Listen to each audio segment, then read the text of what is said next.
All right, there we go. Hello. Thank you for joining us today. My name is Alex Bialy, this is my co-founder, Reese Williams. Today, this is going to be an interesting topic, a very timely topic for May 2024. We'll see how long that lasts.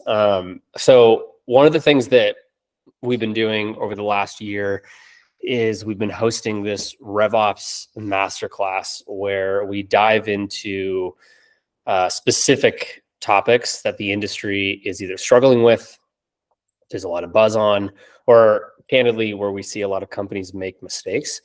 And right now, unless you're living under a rock, you are aware that there are quite a few market headwinds that we're all dealing with right now. And one of the big decisions that go-to-market leaders are having to make is how and where to invest in their go-to-market resources. And what a lot of people are doing right now is cutting marketing spend and standing up an outbound motion.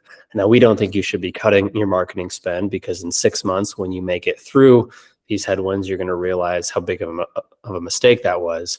But today, we're going to be talking specifically about how to build, optimize, and scale an outbound motion. Anything you want to add? No, I think the only thing I'll add here is we're getting this request from a lot of our clients as well as prospects that we talk to. Yep. Setting up an outbound motion is very expensive between the people, process, tools, and we'll get into it, but like getting an ROI on it is extraordinarily hard if you're not being very intentional about it. Yeah, and so that's a really good point. And so the way that we're structuring this might seem odd to those of you that haven't stood an outbound motion up before, but we're going to give you a little brief intro to who we are, just so that you know that we know what we're talking about. We're going to define revenue operations and how we see it. It's very different to the way that the rest of the market is defining it. And we're actually going to group the strategy for standing up an outbound motion into these buckets: people, process, tools, and data. And then at the very end of the webinar, we're going to give you a checklist, or a much more tactical, specific, sort of in the weeds view of how to go about executing on everything that we've spoken about. Cool. So we'll just give a brief little history of Domestique. So domestique is actually a French term. It means to serve. And for those of you that are road cyclists like Reese here, you know that the domestique is the rider that sits at the head of the peloton, that breaks headwind and does all of the nasty, hard, grueling work for 90% of the race to break that headwind to allow for his or her teammates to come around and win the race. And we actually think that there's a really nice analogy here for how we think about RevOps doing that for not just the go-to-market teams, but the business in general. And so Reese and I have actually worked together at 3 different companies before Domestique. And I always, I got into revenue operations more from the marketing operations side. I spent a lot of time optimizing campaigns, building out funnels, understanding different demand channels and how that impacts pipeline. And one of the first things you realize as you work in marketing operations is how closely you need to work with your friends in sales operations and revenue operations and customer success operations. And so Reese and I collaborated a lot, and eventually kind of came up with our own definition of RevOps that we'll share here. So Reese, do you want to give a quick little intro?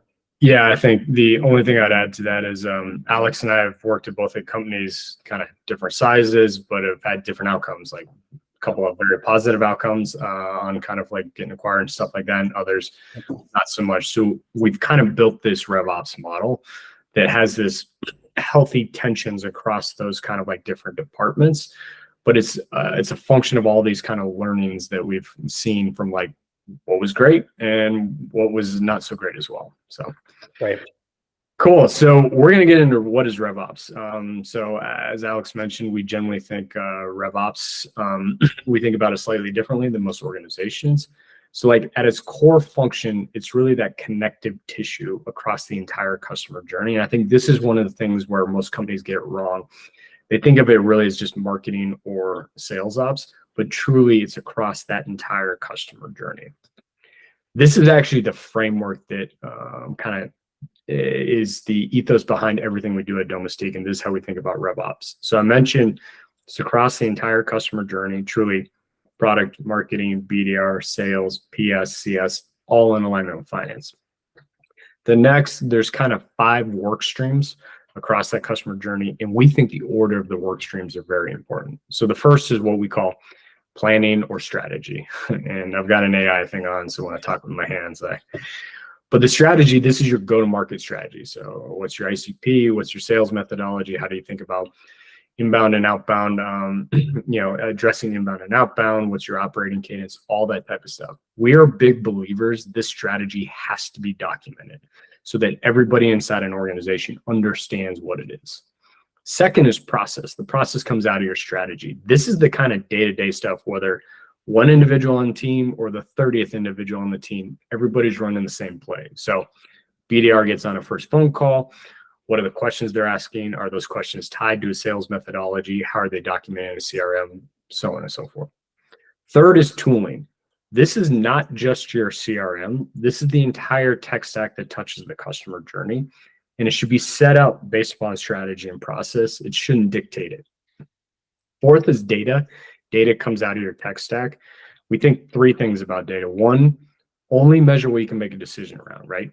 That doesn't mean you need 500,000 dashboards. Like, what are the metrics you're actually making day-to-day business decisions around? Second, it's got to fly at the right altitude, right? So if you're having a conversation with CEO, is it at 60,000 feet? If Alex and I are having an operator conversation, maybe more 6,000 feet. Third, data's got to be presented in such a way where the end user of the data, a BDR, a sales leader, a CSM, actually understands what it means without RevOps having explained to them, can then go make a decision around it. The last work stream is we see as enablement. So data kind of highlights your hotspots across your customer journey, and you point enablement at it. Think of enablement in 3 buckets. 1 is skills. How to use the sales methodology, how do you multi-thread, so on and so forth. Second is tooling, how do you use the tech stack to be more efficient?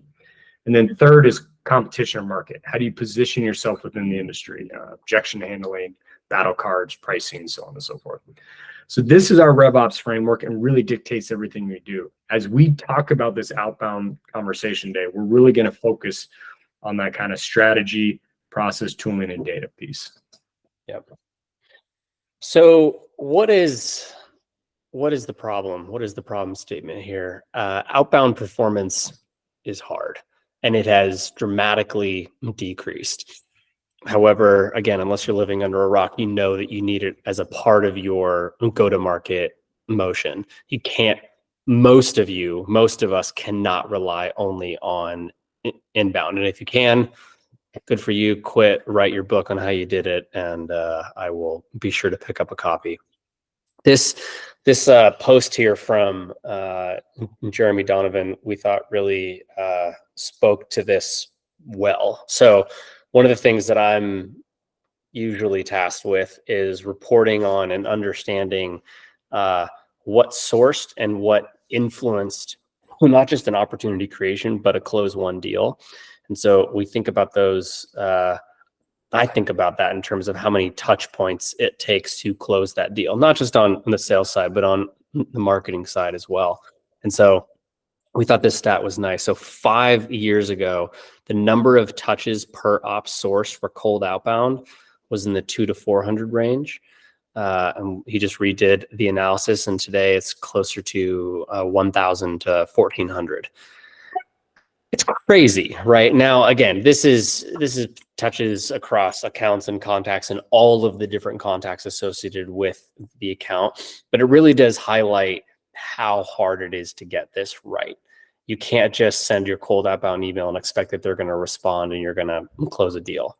Just like marketers can't expect that they're going to launch the world's greatest campaign and get 100 demo requests, right? So what we're going to try to do today is unpack that and provide you with a strategy and a plan to start strategically and proactively executing on an outbound motion. Cool. So as Alex mentioned, we're gonna break this up into kind of 4 conversations: people, process, tools, and data. So at the very core of it, you need to make sure you have the right people in place. And a lot of companies that we work with, we actually think when they go and hire, they're actually targeting the wrong individuals. So we're going to start with who are the right SDRs and BDRs.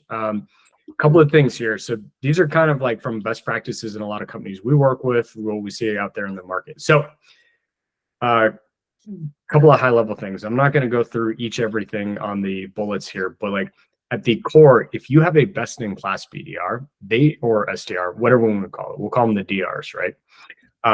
They should not be in that seat for more than 24 months. Like, you want to promote these individuals so that they can get out of this. This is the hardest job in any particularly B2B tech SaaS company. And we're asking a bunch of kind of like junior individuals who's their first or second job out of college to like do this role. So it is soul crushing, right? Anybody who's been a BDR knows this.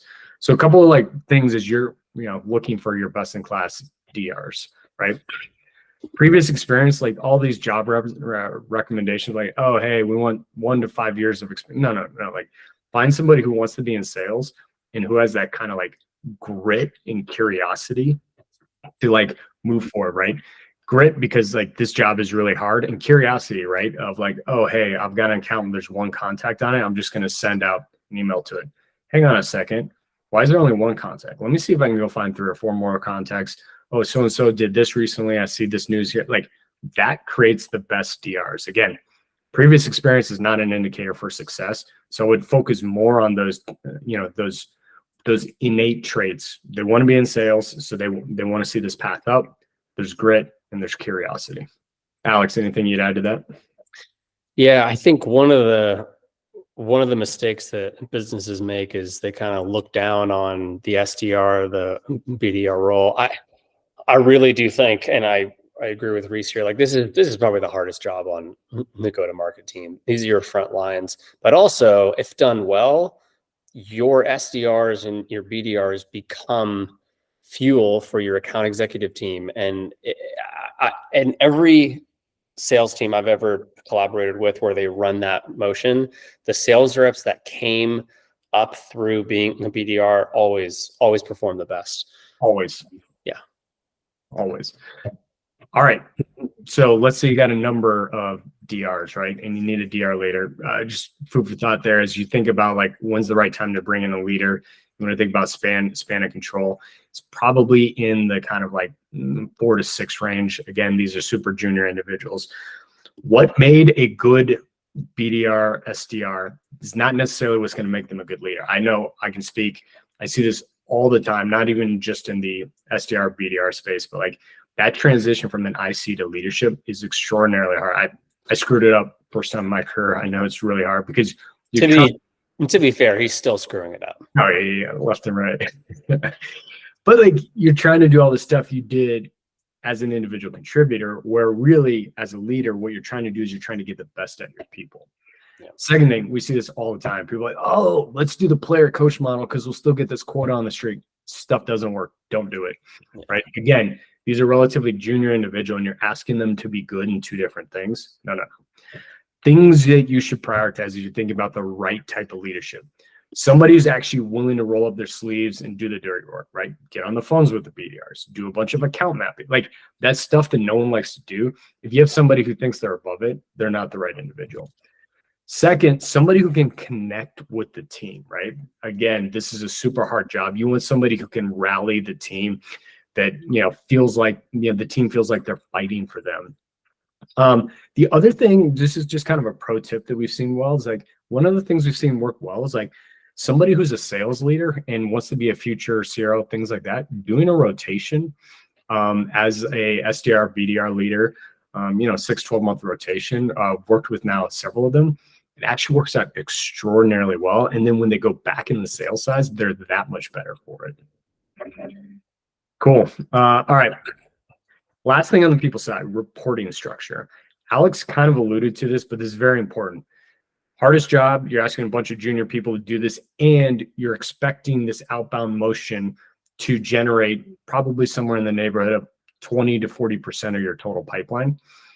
Don't just put it in a dark corner somewhere where no one's paying attention to it. No one's really paying attention. Like I see all the time fights of like, oh, I don't want the BDRs. I don't want the BDRs. Like where it ends up, whether it's marketing or sales, like it doesn't matter. It's the team that's going to focus the most on this team, right? So like, don't figuratively or literally put them in a corner by themselves where no one's paying attention to them. You want people constantly, focusing on them. Hey, what's going on here? What's working with these outbound calls? Oh, have you thought about this from an account mapping standpoint? Alex also alluded to this.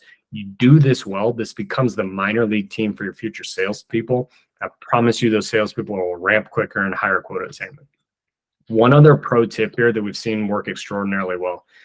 If you have a world-class enablement leader, you can do a couple of things. One, either make sure that they're working with the BDR team on an ongoing basis, because again, they're the minor league team. Or two, actually plug in the BDRs underneath them, because then they just get that day-to-day coaching.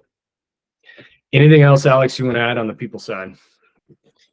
No, I think a subtle thing that you said that I think has a big impact is really putting this team front and center, right? I mean, when you and I worked together at Conversant, right? If you just think about the revenue team, the revenue floor, the BDRs were front and center. They took up the most space. They were the biggest group. They were the loudest group, and it was positive. It had a positive cultural impact on everybody else around them, but they were sandwiched by marketing and account executives.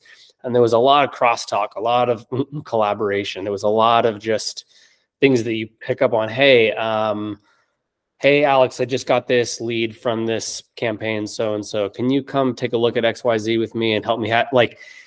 It really goes a long way to highlight this team. And one note, if you're a virtual or a hybrid company, you need to be even that much more intentional about how you structure your operating cadence or meeting cadence to make sure the BDRs are in the middle. We're going to talk a little bit about operating cadence coming up here, but like it's more challenging if you're in one of those kind of remote roles. Cool. All right. Process.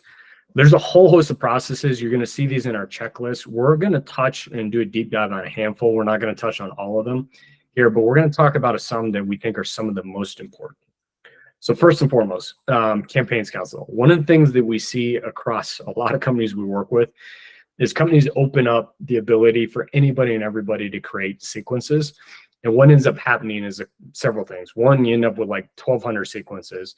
Two, you can't pull any reporting on it because there's 37 different versions of the same sequence. And three, a lot of the sequences are not taking advantage of the other larger marketing activities going on here because nothing is aligned from the larger demand gen strategy down into your sequences. So one of the things we recommend is setting up a campaigns council. Who should be on it? It should be your like head of marketing or head of demand gen. You definitely want one of your sales leaders, particularly if sales is doing an outbound. And then what's really important is make sure you pick one or two individual contributors, best performing BDR, best performing AE, who can actually be the boots on the ground. Like you can set it up in such a way where like, hey, this is a great, honor to be on this council, things like that. The campaigns council is responsible for three things. This is the only team that can create new sequences, A/B test existing sequences, and deprecate old or non-performing sequences. When they create new sequences, these sequences should be tied to the larger demand gen strategy. So what do I mean by that? Let's say you have a quarterly, like 2 or 3 initiatives going on. You got a big product release coming on. There's a big industry event, something else going on. You should be able to acknowledge these things inside of your sequences so that you're getting air cover. Oh, hey, so-and-so. Did you know there's this upcoming event that's addressing this? Second thing around sequences, you want to make sure it's from the customer perspective. And so like it should be all around the customer's problem, not selling feature functions. One of the other major mistakes that we see. Third, you want to think about sequence structure. Is it all email? Is it email, LinkedIn, calling? what is the optimal sequence? If you do this, you can start to A/B test these different things. Alex, other best practices you've seen from? Yeah, I think you hit on a really important point, which is you really want this to be in alignment with whatever your marketing and your demand team is doing, especially if you have either an existing or an emerging account-based model, right? If whether or not you're doing full account-based marketing, if you are in B2B sales, especially if you're in enterprise B2B sales, you are selling to and trying to gain influence over multiple people at one account. And so the marketing team might be able to generate engagement and interest from a couple personas or maybe everybody, and then you might be able to gain interest in others. But if you're saying fundamentally different things or offering different things or leaning into different value props, it's going to be confusing, and it's also going to seem like you don't know what you're doing. So ensure that whatever high level messaging, or like Reese mentioned, industry events or product releases, whatever you're putting out there is in coordination with not just your demand marketing, but your product marketing as well. Yeah, that is a great call out. All right, territory planning. This is something we recommend on a quarterly basis. What is territory planning? Essentially what it is it's a reverse waterfall that essentially says, hey, Mr. and Mrs. BDR, if you need to generate, if we're expecting X amount of outbound pipeline that translates into Y number of meetings, X number of activities, this gives the team a real understanding of how many activities they need to be doing on a day-to-day basis. You should do this with both your SDR and BDR as well as your AEs. If AEs are not responsible for any outbound, one, you need to make them responsible for a portion of it. Usually, enterprise we see kind of like 10 to 20%. Mid-market is, it could be, 20+%, that type of stuff. So it gives people an understanding what they need to do. Usually when you go through this process, there's this kind of like, oh shit moment where it's like, oh, I need to be consistently doing 50 activities a day, things like this. When you go back and update next quarter, you update it with the specific individual's actual conversion data. So you can go in and say, hey, Susie Q, you've done a great job this quarter. You are actually only taking about 35 activities to do this. Part of the reason you're doing that is you got this really good conversion rates. This allows you to understand who's doing well, who's not, and to start to cross-pollinate and cross-train of like, Susie Q, you're doing at 35 activities per meeting set, or Johnny is at 60. Hey, let's figure out like what you're doing here, what's working, how to try and help Johnny out. Yeah, that I really think is one of the most important points here. So what's interesting is we did a version of this presentation with one of our partners, and one of the questions we got was on this slide and this point specifically was, isn't this a little micromanaging to get into the level of exactly how many meetings and how many emails and how many this and how many that? And that's a fair point.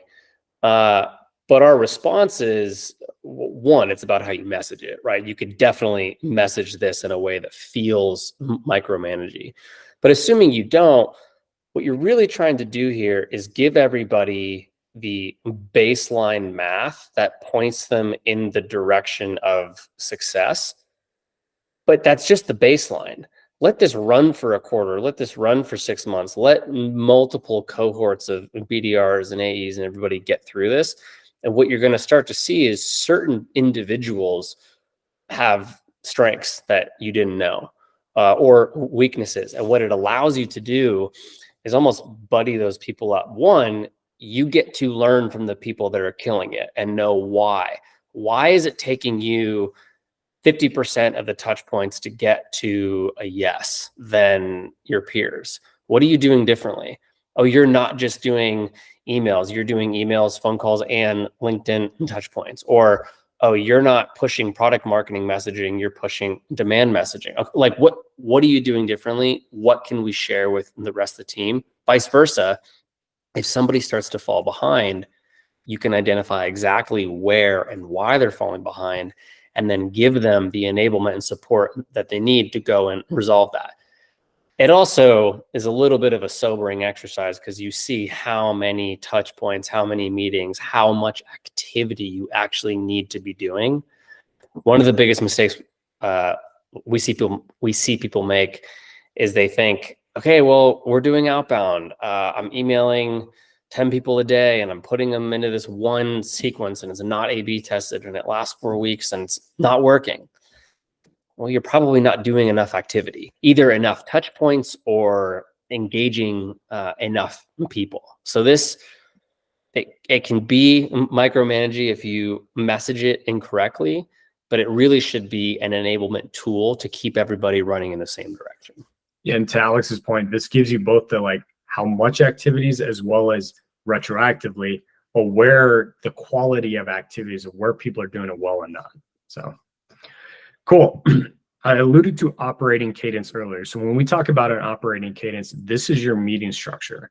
One of the easiest things that any company can do is review your meeting structure on a quarterly basis to optimize it. So I'm going a little soapbox right now. The most important asset in life is time.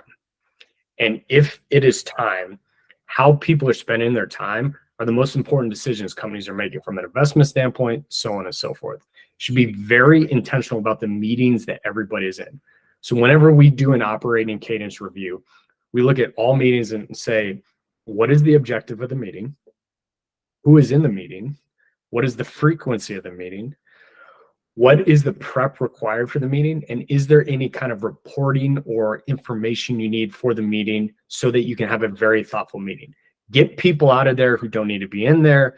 Be very streamlined with this. A good operating cadence becomes your accountability tool of like, this is how you do this. So like one of the classic mistakes we see all the time is on the sales side, sales leaders have a one-on-one. And inside of a one-on-one, you have professional development, you have pipeline reviews, you have forecasting, you have all these types of things. We see it on the BDR and SDR side.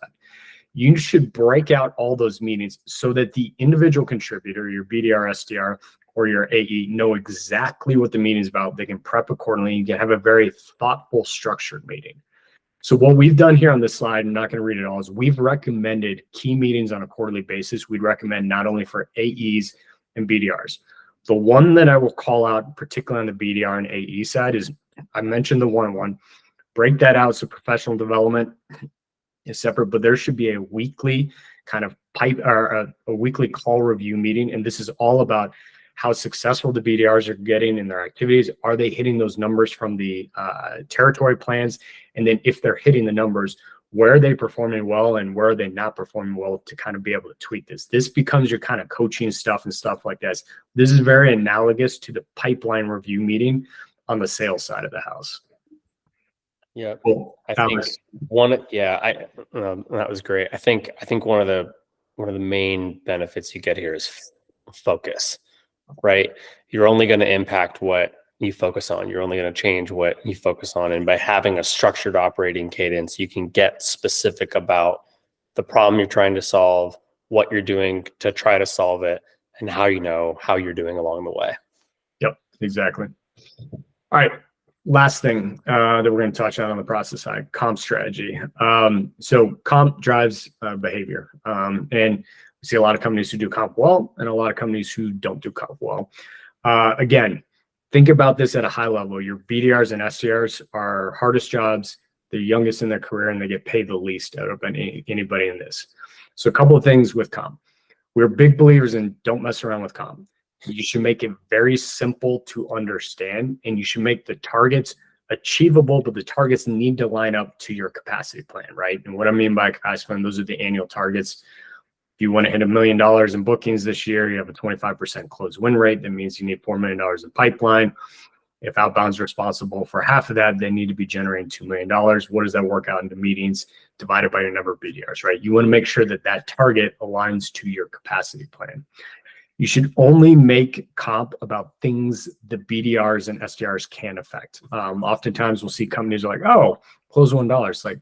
How is a BDR going to affect that? Like, I'm a believer in a couple of things. One, meetings booked and or qualified opportunities. And qualified opportunities should only be on a units basis, not a dollars basis. Because again, BDR cannot affect how big a deal is going to be. based upon kind of who they're going outbound to. One other just kind of pro tip here. If you don't do it like every 6 to 12 months, you should run a comp survey. One of the things we see in a lot of comp surveys that we run is additional spiffs, bonuses, and extra incentives actually don't drive the behavior that we think that it does. So like keep comp simple, only focus on the things that are actually going to drive behavior. Yep, that's right. Cool. All right, we're going to dive into tooling next. We're gonna start getting tactical here. So one of the elements that we see companies get wrong all the time, not just on an outbound strategy, but on their go-to-market strategy in general, is their data enrichment process, right? One of the first things you have to get right before you can stand up a meaningful and repeatable outbound motion is you have to know who you're aiming at. So you have to have your ICP defined. It's wild to think how many of you out there don't actually have your ICP defined. And if you have it defined, but it's just kind of like a thing that you all know, and if Reese and I came in and asked you and your peers what the definition of your ICP is, if you all said something slightly differently, that's not good.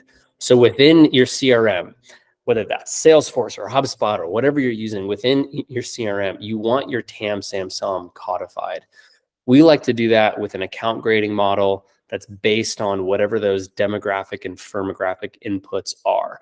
So if your ICP is based on industry, location, and annual revenue and some combination of those, and you've tiered that out over your different market segments, that's great.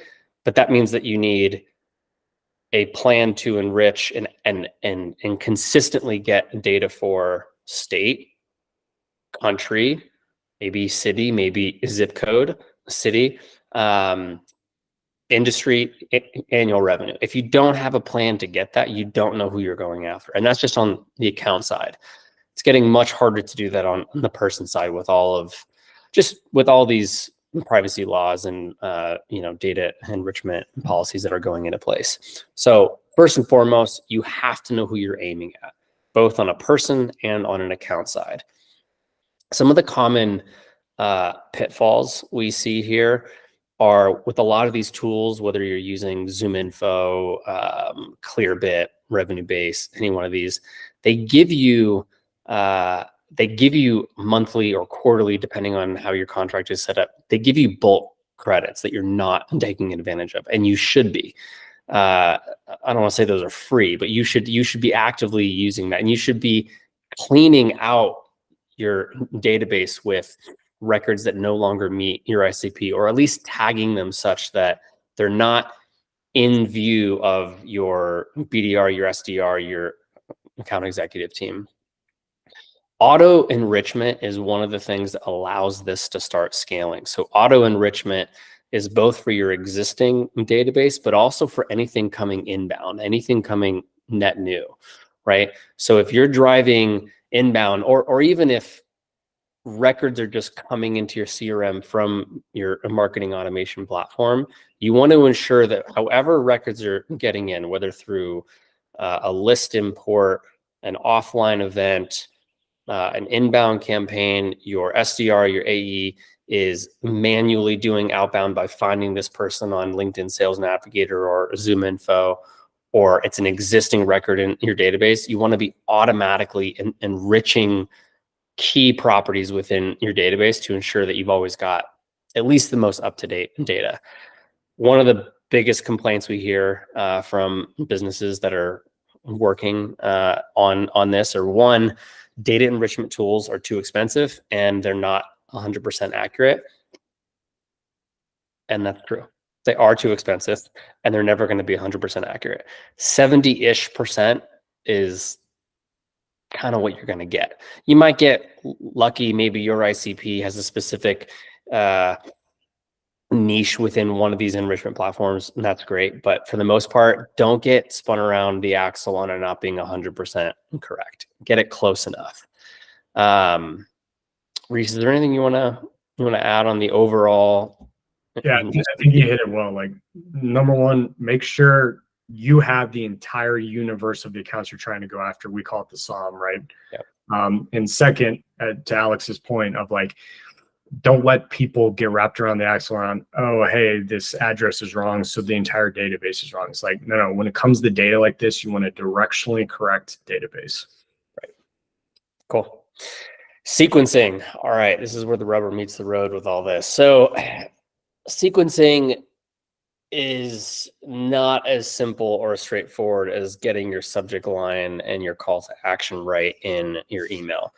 Sequencing is essentially the ability to define what your outbound talk track, what your outbound motion needs to be, where it meets your customer journey, right? Like we see a lot of businesses make a mistake where they don't take into account the quirks and the specifics and the nuances of the personas in your ICP that you're going after. If your ICP spends a lot of time on LinkedIn, why aren't you reaching out to them on LinkedIn? If your ICP is in an office, why aren't you giving their office phone a call? If you're like, there's not one right sequence out there. This is another mistake we see a lot of people make is they're always coming to us like, what's the perfect sequence? What's the best sequence? And the answer is there isn't one. Right now, there are good frameworks out there that you can use, but you really want to make it work for you. You really want to make it specific to your business. So whether you're using Outreach or SalesLoft or HubSpot or Groove or whoever, you really want to lean on Campaigns Council, which Reese talked about earlier, as a way to say what's working in our sequences. Maybe it is an all email sequence. Maybe it's email and phone call. Maybe it's email, phone call, and direct mail. Maybe that's in coordination with your ABM efforts. Maybe it's a LinkedIn touch point. The point is, whatever it is, be willing to pivot, be willing to learn, be willing to test. So a lot of companies, once they get a sequence built and it's live, they don't like to make any updates to it. They just like to let it run. And I mean, the amount of times we've done, outreach or a SalesLoft audit, looking at sequences, we see a few things. One, the sequence hasn't been updated in a year plus. Now, maybe it's the perfect sequence and they've absolutely nailed it, but you should always be A/B testing. You should always be incrementally improving. The second thing we see, and I'm sure a lot of you that are watching this have seen a version of this, is companies allow anybody to create sequences. And so there are just dozens and dozens of sequences in there that are all over the place. Some of them might be good, some of them might be terrible, some of them might have a piece that's good. But the point is you want to lock down who's creating your sequences. Again, this isn't rocket science, but you do need to use the scientific method here, right? You got to control your variables. If everybody's creating and updating sequences without any sort of standard operating procedure, like a campaigns council, it's very difficult to understand what's working or what's not working, or why this sequence all of a sudden started to work, or why that sequence started to all of a sudden not work. Again, the other point that we've hit on a couple of times here is your messaging is not aligned with your marketing teams, not just your demand teams, but your product marketing as well. You really want to ensure that on a quarter by quarter basis, you have a cohesive, consistent message that you're putting out there in the market.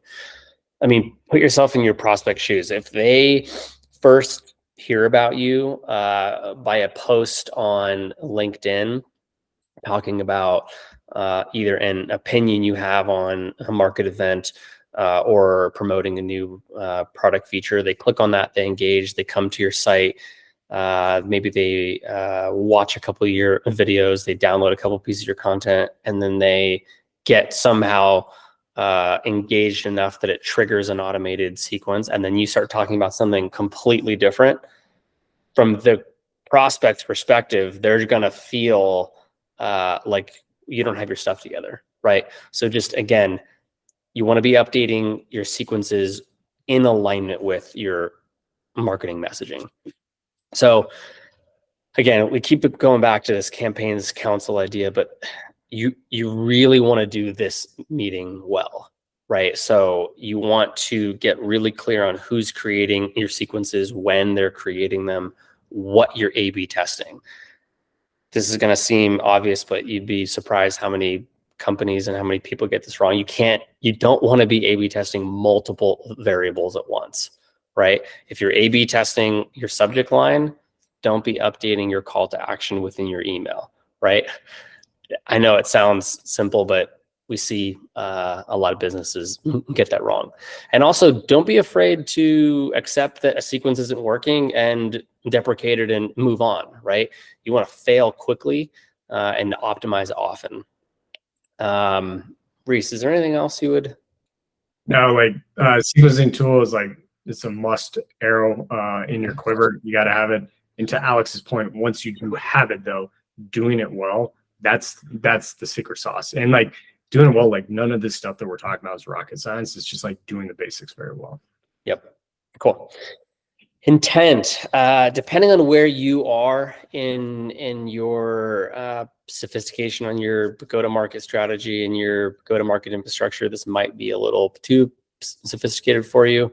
I would argue that there are ways to hack at this, even if you don't have a 6th Sense or a G2. But the idea here is if you're in revenue operations or sales operations or marketing operations, and you know that your AE and BDR, SDR teams are going out and they're going to stand up an outbound motion. If you just give them a contacts and accounts report for their territory, sorted alphabetically, and say, all right, have at it, you're probably not going to be in that job for very long.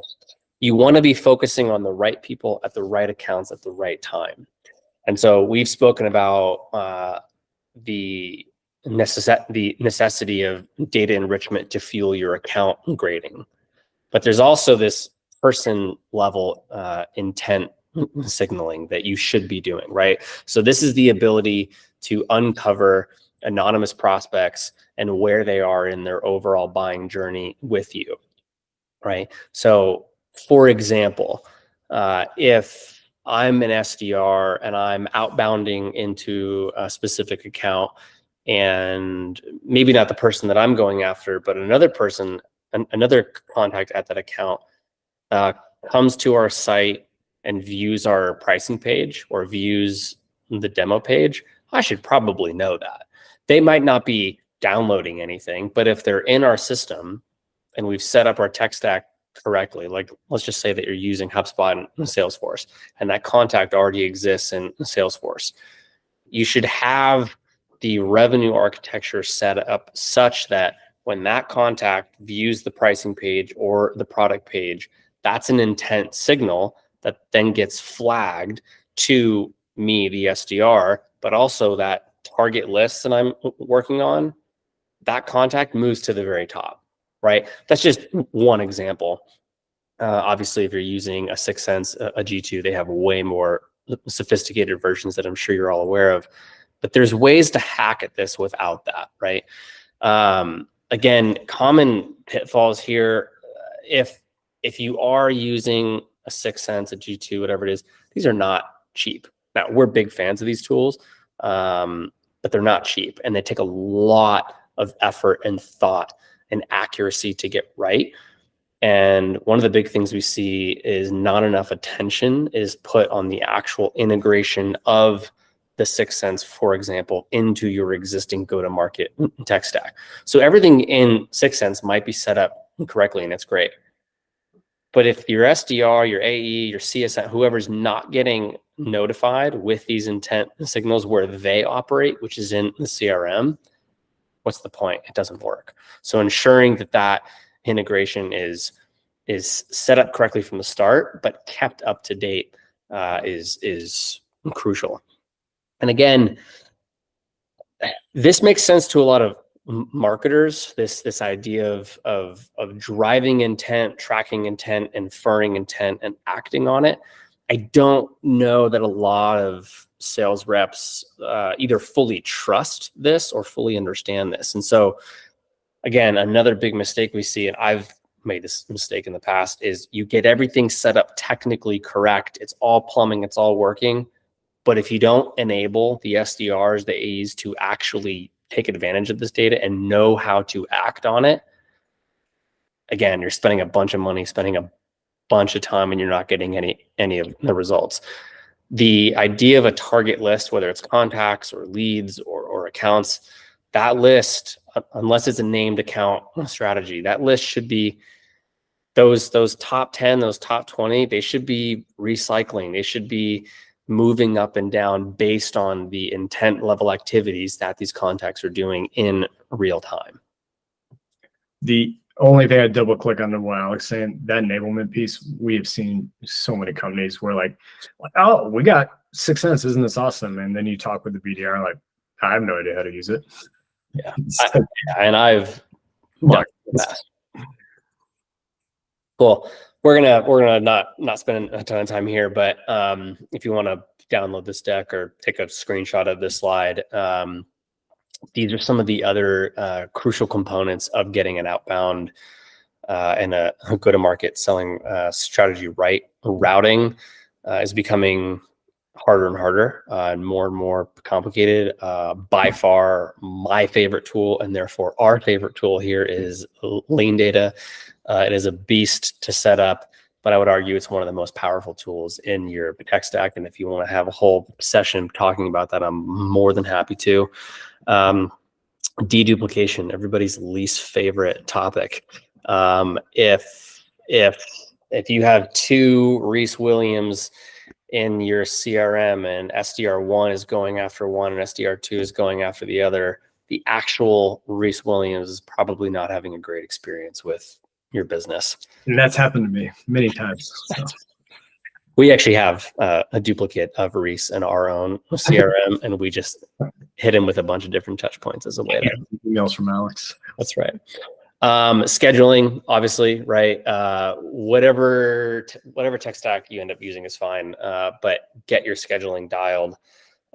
We've seen a lot of outbound teams not see the meetings booked results they want, because when it comes down to scheduling, it's all manual, and maybe the SDR finally gets the sequence to work and they finally get the prospect to reach out, but then they take the afternoon off, or they're off that day, or they're busy with a QBR or whatever it is. That prospect on the other end, they're probably not only talking to you, they're probably talking to all of your competitors, and whoever reaches out first, whoever gets the call scheduled first, usually wins that deal. These are just some other tools here. We can keep moving. So this is gonna sound like I'm pontificating here on the topic. Alex loves the pontificate. This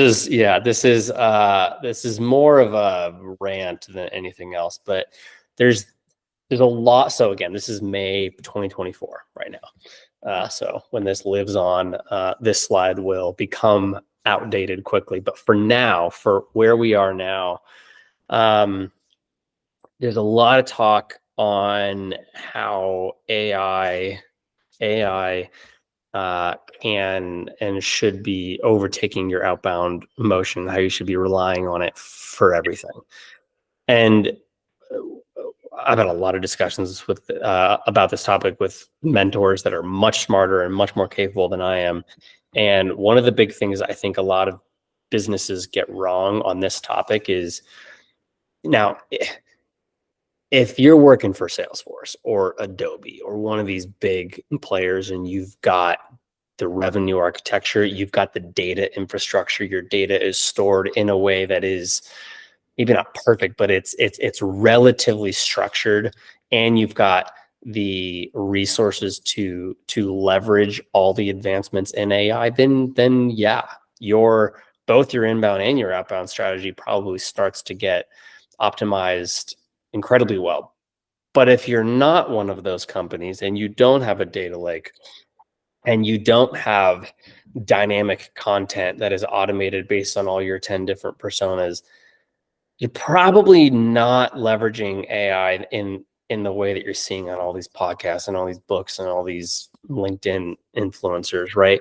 So some tactical tips that you can use right now, where you don't need a data science team, right? You can use AI, ChatGPT, any one of these, to find and format data, right?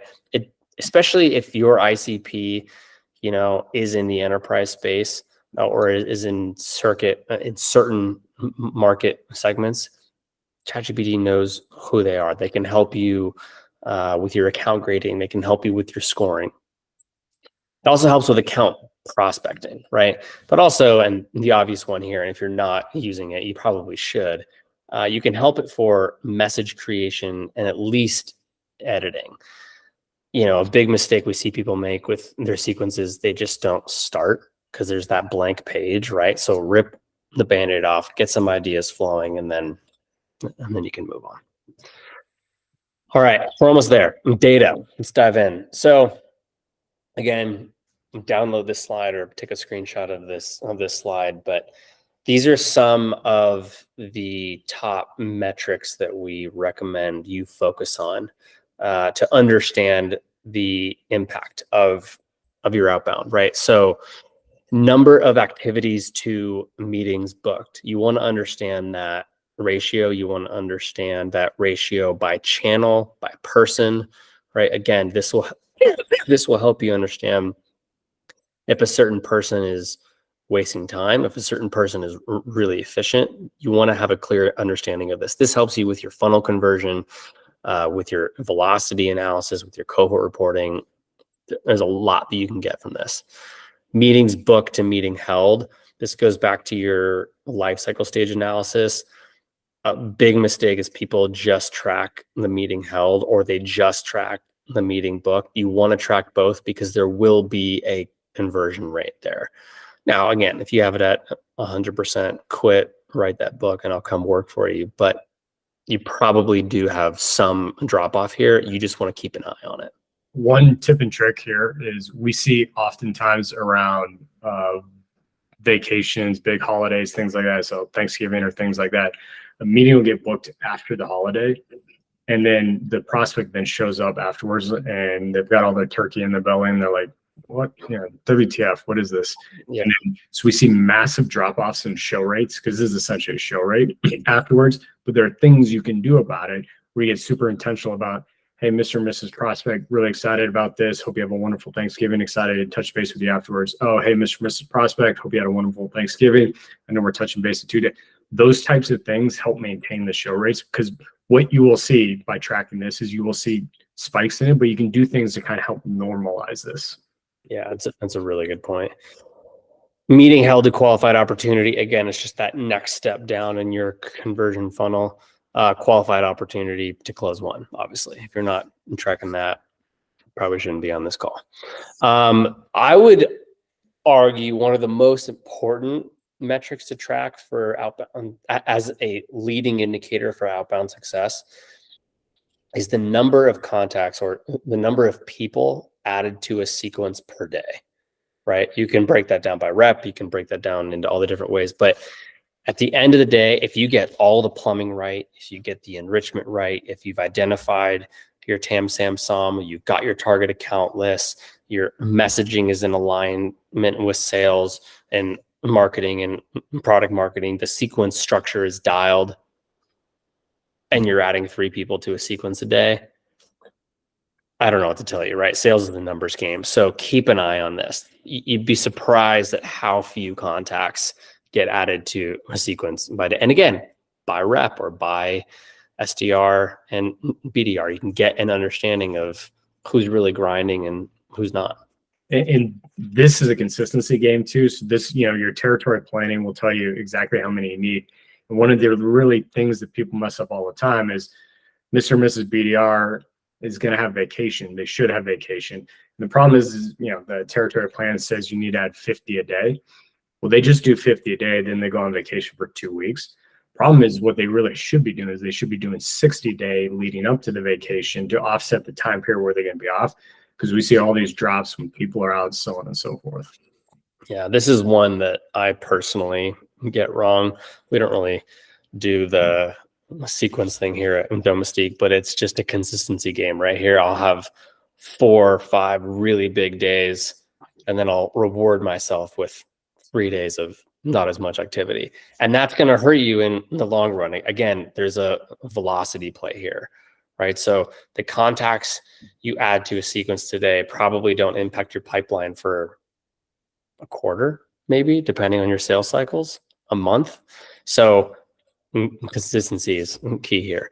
And then again, this is an easy one, but it's great for accountability and to understand what's working and what's not. It's just number of overdue tasks. I think that's it. Okay.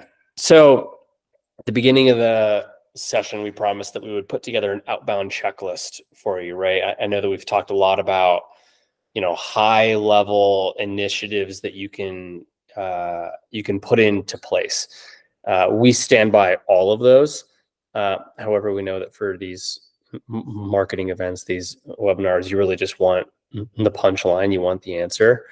This is that answer. This is the step-by-step checklist to get all of that right.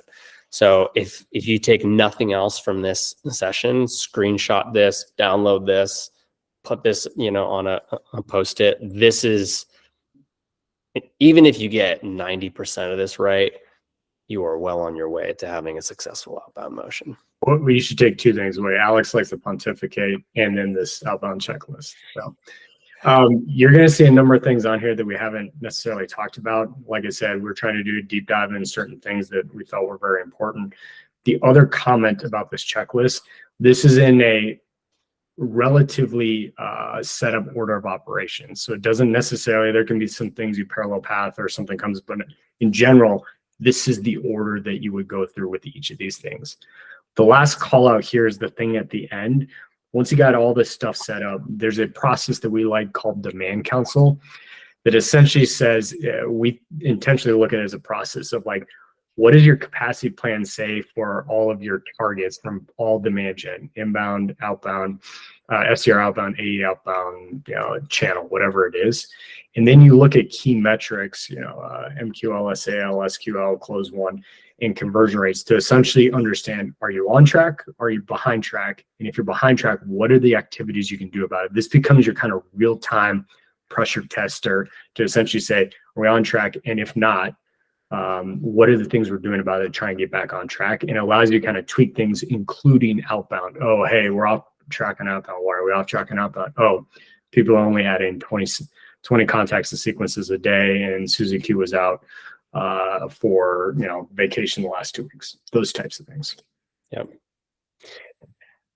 So I think that's it. This is our take on how to go about standing up or optimizing an existing outbound motion. The devil's in the details, right? So if there's anything that we discussed that didn't make sense, that you want to question, that you want to do a working session on, please feel free to reach out to us on our website, or LinkedIn. Reese loves being active on social media, so I'm sure he'd be glad to, take all of your messages. If there's another topic you'd like to hear us discuss, also please let us know. Thank you so much. Yep.